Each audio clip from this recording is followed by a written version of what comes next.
ಜಮಲಾಪುರ ಪ್ರೌಢಶಾಲಾ ವಿದ್ಯಾರ್ಥಿಗಳಿಗೆ ಉದಯವಾಣಿ ಶಿಕ್ಷಣ ಮಾರ್ಗದರ್ಶಿ ಪತ್ರಿಕೆ ವಿತರಣೆ ಮಾಡಲಾಯಿತು. ಕುಷ್ಟಗಿ ತಾಲೂಕಿನ ಜಮಲಾಪುರ ಪ್ರೌಢಶಾಲೆಯಲ್ಲಿ ವಿದ್ಯಾರ್ಥಿಗಳಿಗೆ ಉದಯವಾಣಿ ಶಿಕ್ಷಣ ಮಾರ್ಗದರ್ಶಿ ಪತ್ರಿಕೆ ವಿತರಣೆ ಮಾಡಲಾಯಿತು. ಪ್ರಥಮವಾಗಿ ಶಾಲಾ ಮಕ್ಕಳಿಂದ ಪ್ರಾರ್ಥನೆ ಗೀತೆ ಹಾಡುವುದರ ಮುಖಾಂತರ ಕಾರ್ಯಕ್ರಮ ಪ್ರಾರಂಭಿಸಲಾಯಿತು. ವೇದಿಕೆಯಲ್ಲಿದ್ದ ಅತಿಥಿಗಳು ಗಿಡಕ್ಕೆ ನೀರು ಹಾಕುವುದರ ಮುಖಾಂತರ ಈ ಕಾರ್ಯಕ್ರಮ ಉದ್ಘಾಟಿಸಲಾಯಿತು. ಈ ಕಾರ್ಯಕ್ರಮದಲ್ಲಿ ಪ್ರಾಸ್ತಾವಿಕವಾಗಿ ಉದಯವಾಣಿ ಪತ್ರಕರ್ತರಾದ ಎನ್ ಶಾಮೀದ್ ರವರು ಮಾತನಾಡಿ, ಉದಯವಾಣಿ ಶಿಕ್ಷಣ ಮಾರ್ಗದರ್ಶಿ ಪತ್ರಿಕೆ ಓದಿ ವಿದ್ಯಾಭ್ಯಾಸ ಮಾಡಿ ಉನ್ನತ ಅಂಕ ಪಡೆದಾಗ ಮಾತ್ರ ಉದಯವಾಣಿ ಶಿಕ್ಷಣ ಮಾರ್ಗದರ್ಶಿ ಪತ್ರಿಕೆ ನೀಡಿರುವುದಕ್ಕೆ ಸಾರ್ಥಕ ಆಗುತ್ತದೆ ಎಂದು ತಿಳಿಸಿದರು. ಮತ್ತು ನಂತರ ಮುಖ್ಯ ಅತಿಥಿಗಳಾದ ಬಸವರಾಜ್ ಮೇಟಿ ಡಯಟ್ ಉಪನ್ಯಾಸಕರು ಮಾತನಾಡುತ್ತಾ, ಉದಯವಾಣಿ ಶಿಕ್ಷಣ ಮಾರ್ಗದರ್ಶಿ ಪತ್ರಿಕೆ ಸಿಗುತ್ತಿರುವುದು ಬಹಳ ಸಂತೋಷ. ಇದರ ಸಂಪೂರ್ಣ ಸದುಪಯೋಗ ಪಡೆದುಕೊಳ್ಳಬೇಕು ಎಂದು ವಿದ್ಯಾರ್ಥಿಗಳಿಗೆ ತಿಳಿ ಹೇಳಿದರು. ನಂತರ ಮಹಾದೇವಪ್ಪ ಜಟಕ ಹೋಟೆಲ್ ಮಾತನಾಡಿ, ಶಿಕ್ಷಣದಲ್ಲಿ ಉನ್ನತವಾಗಿ ಬೆಳೆಯಬೇಕೆಂದರೆ ಶಿಕ್ಷಣ ಮಾರ್ಗದರ್ಶಿ ಪತ್ರಿಕೆ ಅತ್ಯವಶ್ಯಕ ಎಂದು ತಿಳಿಸಿದರು. ನಂತರ ಶಿಕ್ಷಣ ಪ್ರೇಮಿಗಳಾದ ಶರಣಪ್ಪ ನಾಯಕ್ ಮಾತನಾಡುತ್ತಾ, ಇವತ್ತಿನ ಕಾಲದಲ್ಲಿ ಶಿಕ್ಷಣಕ್ಕೆ ಬಹಳ ಮಹತ್ವ ಇದ್ದು, ಜಿದ್ದಾಜಿದ್ದಿ ಶಿಕ್ಷಣ ಯುಗದಲ್ಲಿ ಎಲ್ಲರೂ ಕೂಡ ಜಾಗರೂಕತೆಯಿಂದ ಶಿಕ್ಷಣದ ಕಡೆಗೆ ಗಮನ ಹರಿಸಬೇಕು ಎಂದು ತಿಳಿಸಿದರು. ಮತ್ತು ಇದ್ಲಾಪುರ ಗ್ರಾಮದ ಮಾಜಿ ಗ್ರಾಮ ಪಂಚಾಯಿತಿ ಸದಸ್ಯರಾದ ಬಾಳಪ್ಪರವರು ಮಾತನಾಡಿ, ಈ ವರ್ಷದಲ್ಲಿ 95% ಮಾಡಿದ ವಿದ್ಯಾರ್ಥಿಗಳಿಗೆ ಬೆಳ್ಳಿ ಕಡಗ ಕೊಡಿಸುತ್ತೇನೆಂದು ವಿದ್ಯಾರ್ಥಿಗಳಿಗೆ ಪ್ರೋತ್ಸಾಹ ನೀಡಿದರು. ಪತ್ರಕರ್ತರಾದ ಅಮಾಜಪ್ಪರವರು ಮಾತನಾಡಿ, ಶಿಕ್ಷಣ ಎಂಬುದು ಸಾಗರವಿದ್ದಂತೆ, ಎಷ್ಟು ಕಲಿತರೂ ಕಡಿಮೆ, ಶಿಕ್ಷಣದಲ್ಲಿ ಸಂಸ್ಕಾರ ಕಲಿಯಬೇಕಾಗಿರುವುದು ಬಹಳ ಮುಖ್ಯ ಎಂದು ತಿಳಿಸಿದರು. ಈ ಕಾರ್ಯಕ್ರಮ ಆಯೋಜಿಸಿದ್ದ ಮುಖ್ಯ ಗುರುಗಳು ಮಾತನಾಡಿ, ನಮ್ಮ ಶಾಲಾ ಮಕ್ಕಳಿಗೆ ಉದಯವಾಣಿ ಶಿಕ್ಷಣ ಮಾರ್ಗದರ್ಶಿ ಪತ್ರಿಕೆ ನೀಡಿರುವುದಕ್ಕೆ ಎಲ್ಲಾ ಪತ್ರಕರ್ತರಿಗೂ ಧನ್ಯವಾದಗಳನ್ನು ತಿಳಿಸಿದರು. ಈ ಸಂದರ್ಭದಲ್ಲಿ ಎಸ್ಡಿಎಂಸಿ ಅಧ್ಯಕ್ಷರಾದ ಕಲ್ಲಪ್ಪ ಕುರಿ, ಸದಸ್ಯರಾದ ಮುತ್ತಪ್ಪ ಕುರ್ನಾಳ್, ರಾಜ ಸಾಬ್ ರಾಟಿ, ಮಾಜಿ ಗ್ರಾಮ ಪಂಚಾಯಿತಿ ಸದಸ್ಯರಾದ ಬಾಳೇಶ ಇದ್ಲಾಪುರ, ಶರಣಪ್ಪ ಸಾಸ್ವಿಹಾಳ, ಶಿಕ್ಷಣ ಪ್ರೇಮಿಗಳಾದ ಮಹದೇವಪ್ಪ ಜಟಕ ಹೋಟೆಲ್, ಬಾಳಪ್ಪ ಕೆರಿಹೊಲ, ಭೀಮೇಶ್ ವಡ್ಡರ್ ಹಾಗೂ ವಿದ್ಯಾರ್ಥಿಗಳು ಉಪಸ್ಥಿತರಿದ್ದರು. ಈ ಕಾರ್ಯಕ್ರಮವನ್ನು ಅಲ್ಲಿನ ಅತಿಥಿ ಶಿಕ್ಷಕರು ಯಶಸ್ವಿಯಾಗಿ ನಡೆಸಿಕೊಟ್ಟರು. Bureau report Amajappa Jamalapura, NKS report Kushtagi. ನನ್ನನ್ನು ಕೇಳಿಕೊಂಡ್ರು, ನಮ್ಮ ಗ್ರಾಮೀಣ ಭಾಗದ ಜಮಲಾಪುರ ಪ್ರೌಢಶಾಲೆಗೆ ಈ ಸಲ ನಿಮ್ಮ ಉದಯವಾಣಿ ಶಿಕ್ಷಣ ಮಾರ್ಗದರ್ಶಿ ಮಾಡಿಕೊಡಿ ಅಂತ ಹೇಳಿ ಬಹಳ ಸಂತೋಷವಾಯಿತು. ಯಾಕಂದ್ರೆ ಪಟ್ಟಣದಲ್ಲಿ ಹಲವಾರು ರೀತಿಯ ಪೋಷಕರು ಕೂಡ, ಪೋಷಕರಾಗಲಿ ಪಾಲಕರಾಗಲಿ ಶಿಕ್ಷಕರು ಕೂಡ ವಿದ್ಯಾರ್ಥಿಗಳಿಗೆ ಒಳ್ಳೆಯ ಒಂದು ಶಿಕ್ಷಣ ಕೊಡೋದ್ರ ಜೊತೆಗೆ ಸಾಮಾನ್ಯ ಜ್ಞಾನವನ್ನು ನೀಡುವಂತ ಟ್ಯೂಷನ್ ಆಗಿರ್ಬೋದು ಮತ್ತಿತರ ಎಲ್ಲ ಅನುಕೂಲತೆಗಳನ್ನು ಕಲಿಸಿಕೊಡ್ತಾರೆ. ಆದರೆ ಗ್ರಾಮೀಣ ಭಾಗದ ನಿಮ್ಮಂತಹ ವಿದ್ಯಾರ್ಥಿಗಳಿಗೆ ಅನುಕೂಲವಾಗುವ ಉದ್ದೇಶದಿಂದ ನಾನು ಈ ಒಂದು ಶಾಲೆ ಆಯ್ಕೆ ಮಾಡಿಕೊಂಡೆ.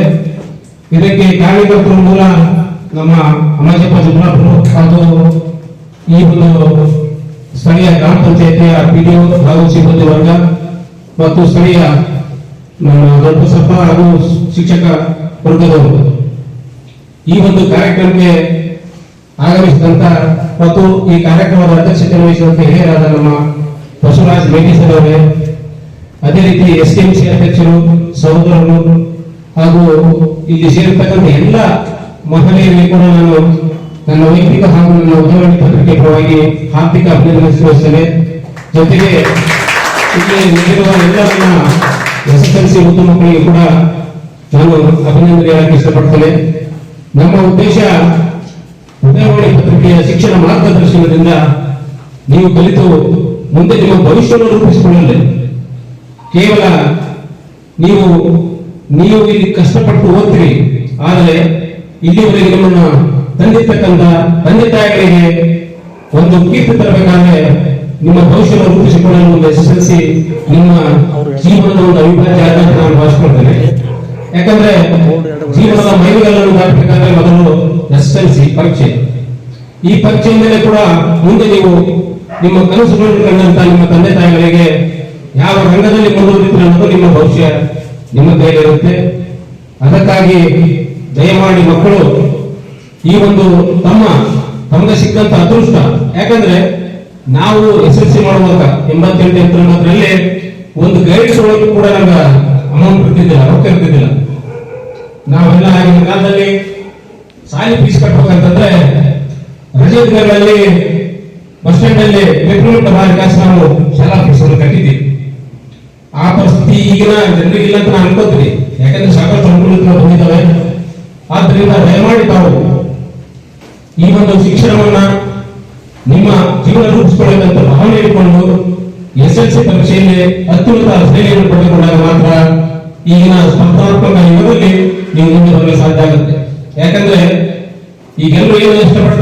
ಕ್ಲಾಸ್ ಬಂದ್ರೆ ಸಾಕಂತಿದ್ರು. ಈಗಿಲ್ಲ, 99.5 ಆಗಿದ್ರೆ ಮಾತ್ರ ನಿಮ್ಮ ಜೀವನ ರೂಪಿಸಿಕೊಳ್ಳಲು ಸಾಧ್ಯ ಆಗುತ್ತೆ. ಅಷ್ಟೊಂದು ಪ್ರತಿಯೊಂದು ರಂಗದಲ್ಲಿ ಕೂಡ ಈ ಒಂದು ಕಾಂಪಿಟೇಷನ್ ಅನ್ನೋದು ಬಂದಿದೆ. ಆದ ಕಾರಣ ಹಳ್ಳಿ ಮಕ್ಕಳಾದರೂ ಕೂಡ ನಿಮ್ಮಲ್ಲಿ ಪ್ರತಿಭೆ ನಿಜವಾಗಿಯೂ ಹೆಚ್ಚಿನ ಪ್ರತಿಭೆ ನಿಮ್ಮಲ್ಲಿ ಇರುತ್ತೆ. ಆ ಪ್ರತಿಭೆಯನ್ನು ಉಳಿಸಿಕೊಂಡು ಬೆಳೆಸಿಕೊಂಡು ಹೋಗಬೇಕಾದ ನಿಮ್ಮ ಕರ್ತವ್ಯ. ಆ ನಿಟ್ಟಿನಲ್ಲಿ ನಮ್ಮ ಮಣಿಪಾಲ ಮೀಡಿಯಾದವರು ಪ್ರತಿ ವರ್ಷ ಕೂಡ ಈ ಒಂದು ಉದಯವಾಣಿ ಶಿಕ್ಷಣ ಮಾರ್ಗದರ್ಶನ SSLC ಮಕ್ಕಳಿಗೆ ಜುಲೈ ತಿಂಗಳಿಂದ ಹಿಡಿದು ಅಪ್ ಟು ಎಕ್ಸಾಮ್ ಅವರಿಗೆ ಅಂದ್ರೆ ಮಾರ್ಚ್ ವರೆಗೆ ಕೂಡ ನಿಮ್ಗೆ ಉಚಿತವಾಗಿ ಶಿಕ್ಷಣ ಮಾರ್ಗದರ್ಶಿಯ ಜೊತೆಗೆ ಉಚಿತ ಪತ್ರಿಕೆಯನ್ನು ಕೊಡ್ತಾ ಇದೆ. ಯಾಕಂದ್ರೆ ಸಾಮಾನ್ಯ ಜ್ಞಾನ ಕೂಡ ಇಂದಿನ ವಿದ್ಯಾರ್ಥಿಗಳಲ್ಲಿ ಬರಲಿ, ಅದು ಕೂಡ ಪರೀಕ್ಷೆಗೆ ಹೆಲ್ಪ್ ಆಗುತ್ತೆ, ಮುಂದಿನ ಅವರ ಭವಿಷ್ಯಕ್ಕೂ ಕೂಡ ಒಳ್ಳೆಯದಾಗುತ್ತೆ ಅನ್ನೋ ಉದ್ದೇಶದಿಂದ ಈ ಒಂದು ಶಿಕ್ಷಣ ಮಾರ್ಗದರ್ಶಿಯನ್ನು ನಾವು ನೀಡ್ತಾ ಇದ್ದೇವೆ.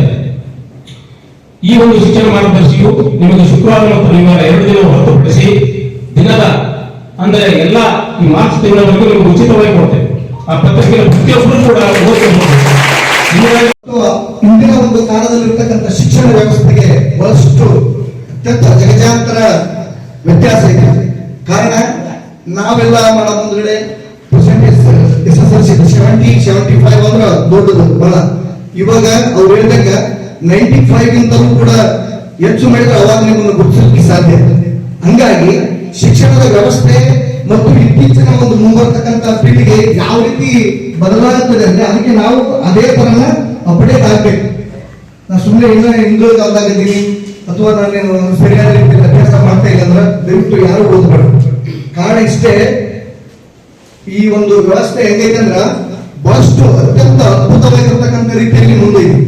ಈಗ ನಾವೇ ಸುಮಾರು ಡೇಟ್ ಮುಗಿಸ್ಕೊಂಡು ನಮ್ದ 15 ವರ್ಷಗಳಾಗಿ ನಾವಾಗ ನಿರಂತರವಾಗಿ ಓದ್ತಾ ಇದ್ದೀವಿ ಹಂಗ ಎಲ್ಲ ಮಡ್ಕೊಂತ.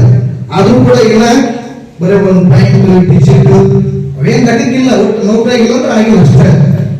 ಹಂಗಾಗಿ ಈ ತರ ಕಾಂಪಿಟೇಷನ್ ಇರ್ತಕ್ಕಂಥ ಸಂದರ್ಭದಲ್ಲಿ ನಾವ್ ಯಾವ ರೀತಿ ಓದ್ಬೇಕು, ಈ ಸಮಾಜದಲ್ಲಿ ಗುರುತಿಸಬೇಕು ಅನ್ನೋದು ನೀವು ಬಹಳಷ್ಟು ಅದನ್ನ ಅರ್ಥ ಮಾಡ್ಕೊಳ್ಬೇಕು. ಇಲ್ಲಿ ತೋರಿಕೆಗಾಗಿ ಓದೋದು ಅಥವಾ ಸುಮ್ಮನೆ ಹಂಗ 35-40 ಪಾಸ್ ಆಗ್ಬಿಡೋದು ಅಥವಾ ಕಾಲೇಜ್ ಹಚ್ಬೇಕು ಅನ್ನೋ ಉದ್ದೇಶಕ್ಕೆ ಓದೋದು ಆ ತರ ಆಗ್ಬೇಕು. ಗುರಿ ಏನಾಗಿರ್ಬೇಕಂದ್ರೆ ಯಾವ್ದಾದ್ರು ಒಂದು ಗೆಲುವಿನ ಚೈನಾ ದೇಶ ನಮ್ಮ ಒಂದು ಡಾಲರ್, ನಮ್ಮ ಒಂದು ಏನು ಅಂದ್ರೆ ನಮ್ಮ ಒಂದು ರೂಪಾಯಿ ಇತ್ತಲ್ಲ ಮೇಲೆ ಹೋಗ್ಬೇಕಂತ ಹೇಳ್ಬಿಟ್ಟು ಬೇರೆಯವರಲ್ಲಿ ಎಷ್ಟೋ ದೇಶಕ್ಕೆ ಅಂದ್ರೆ ಇಡೀ ಜಗತ್ತಿನಲ್ಲಿ ಕಾಂಪಿಟೇಷನ್ ಮಾಡ್ತಾ ಇದೆ. ಆದ್ರೂ ಕೂಡ ನಮ್ಮ ದೇಶದ ಕರೆನ್ಸಿ ಇವತ್ತಿನ ಒಂದು ಜಗತ್ತಿನಲ್ಲಿ ಕಾಂಪಿಟೇಷನ್ ಕಾಲದಂತ ಬಂದಿದೆ. ಯಾಕಂದ್ರೆ ನಮ್ಮ ದೇಶದ ಒಂದು ಅಭಿವೃದ್ಧಿ ಅಥವಾ ನಮ್ಮ ದೇಶದ ಒಂದು ಸಂಯಮತೆ, ನಮ್ಮ ದೇಶವನ್ನು ಕೈಗೊಳ್ತಾ ಇರುವಂತ ಒಂದು ಪ್ರತಿಯೊಂದು ಮಾದರಿಯ ಕೆಲಸ, ಒಂದು ಒಳ್ಳೆಯ ನಮ್ಮ ಒಂದು ಒಳ್ಳೆಯ ಉದ್ದೇಶ, ಜಗತ್ತಿಗೆ ಕೊಡುವಂತ ಒಂದು ಸಂದೇಶ ಎಲ್ಲರೂ ಕೂಡ ನಮ್ಮ ದೇಶವನ್ನು ಗುರುತಿಸಿಕೊಳ್ಳಬೇಕು ಅಂತ ಇವತ್ತಿನ ದಿನದಲ್ಲಿ ನಮ್ಮ ದೇಶದ ಕರೆನ್ಸಿ ಒಂದು ಜಗತ್ತಿಗೆ ಅಂದ್ರೆ ನಾನು ಕೂಡ ಒಂದು ಭಾರತದ ರೂಪಾಯಿಯಲ್ಲಿ ನಾನು ಕೂಡ ಒಂದು ಬಿಸ್ನೆಸ್ ಮಾಡ್ತೇನೆ, ನಾನು ಕೂಡ ಒಂದು ಪ್ರತಿಯೊಂದು ಟ್ರೇಡ್ ಮಾಡ್ತಾ ಇದ್ದೀನಿ ಅಂತ ಹೇಳ್ಬಿಟ್ಟು ಎಷ್ಟೋ ದೇಶ ನಮ್ಮ ಉದಯವಾಣಿಯ ಪತ್ರಕರ್ತರಾಗಿರ್ತಕ್ಕಂಥವರು ಇವತ್ತು ನಮಗೆ ತೋರಿಸ್ಕೊಟ್ಟಿದ್ದಾರೆ.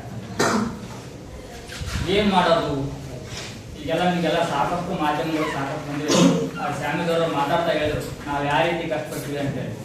ಅವ್ರ ಜರ್ನಲಿಸಮ್ ಸುಮ್ಮನೆ ಮುಗಿಸಲ್ಲ, ಬರ್ಬೇಕಾದ್ರೆ ಜರ್ನಲಿಸಮ್ ಆಗ್ಬೇಕು ನಿಮ್ಗೆ ಅದ 10ನೇ PUC ಆಗಂಗಿಲ್ಲ. ಜರ್ನಲಿಸಮ್ ಆದ್ರೆ ಮಾತ್ರ ನಮ್ಮ ಪತ್ರಿಕೆ ಒಳಗಡೆಗೆ ಟಿವಿ ಒಳಗಡೆಗೆ ನಮ್ಮನ್ನ ವರದಿ ಮಾಡಲಿಕ್ಕೆ ತಗೊಂತಾರೆ. ಡಿಗ್ರಿ ಒಳಗೆ ಜರ್ನಲಿಸಮ್ ಅಂತ ಕೋರ್ಸ್ ಇರ್ತದೆ. ಅಂತ ಕೋರ್ಸನ್ನು ಮುಗಿಸ್ಕೊಂಡಿರ್ತಕ್ಕಂಥ ಪತ್ರಕರ್ತರು ಅರ್ಥಾರ್ಥಿಷ್ಟೇ ಸುಮ್ಮನೆ ಆಗಿಲ್ಲ. ಅವರೆಲ್ಲ ಬಹಳಷ್ಟು ಕಷ್ಟಪಟ್ಟು ಅಭ್ಯಾಸ ಮಾಡಿ ಇವತ್ತೆಲ್ಲ ಬಂದಿದ್ದಾರೆ. ಆ ಒಂದು ತೊಂದರೆ ಇವತ್ತಿಲ್ಲ ಅನ್ನೋದು ಸಹಿತ ಶರಣಪ್ಪ ಮತ್ತು ಗ್ರಾಮ ಪಂಚಾಯತ್ ಸದಸ್ಯರು ಬಾಳಪ್ಪನವರು ಮತ್ತು ಇತರರು ಎಲ್ಲರೂ ಹೇಳಿದಂತಿಲ್ಲ. ಆ ಒಂದು ತೊಂದರೆ ನಮ್ಗಿಲ್ಲ ಇವತ್ತು. ಮತ್ತೆ ಇರ್ತಕ್ಕಂಥ ಇವರೆಲ್ಲರೂ ನಮ್ಗೆ ಸ್ವಲ್ಪ ನೀವೆಲ್ಲರೂ ಇವರಲ್ಲಿ ನೋಡಿರ್ತೀರಿ ಎಲ್ಲರೂ ಇಷ್ಟೇ.